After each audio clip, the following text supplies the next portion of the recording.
Hey friends, fam, and fans! Gong Choy. That means Happy New Year in Cantonese. Actually, I don't think it's the literal translation, but it means good fortune and prosperity and all that stuff.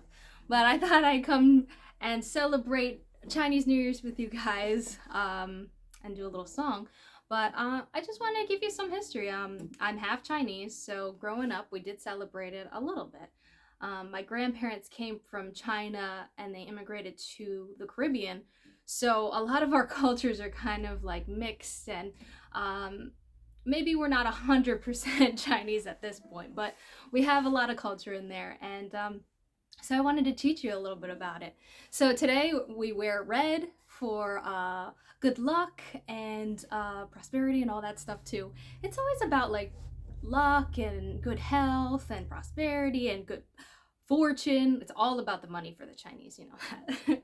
So today we wear red, and every year I wear my jade necklace, and also have some jade earrings from China when I went several years ago.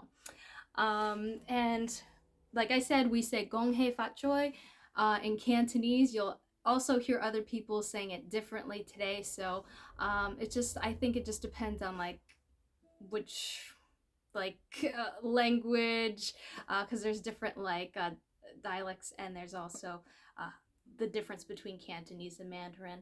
But there's also some other of their languages too in there. So everybody says it a little bit differently. I just remember growing up, and when you're a kid, you usually receive red envelopes full of money, which is always nice.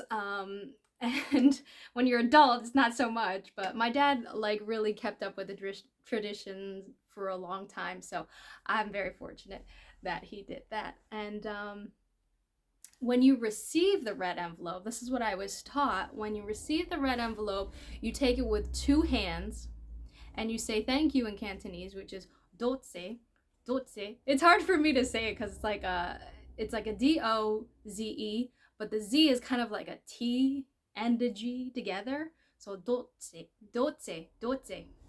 So you say doze, and you take the envelope with two hands.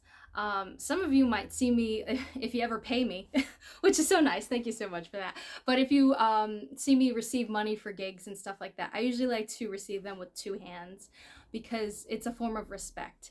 If you just take money with one hand, it's like, just give me that. You know, you're not very grateful. When you take it with two hands and you give a little bow, you say thank you for this instead of just like give me money, you know. So that's a tradition that I like to keep up with. And what else?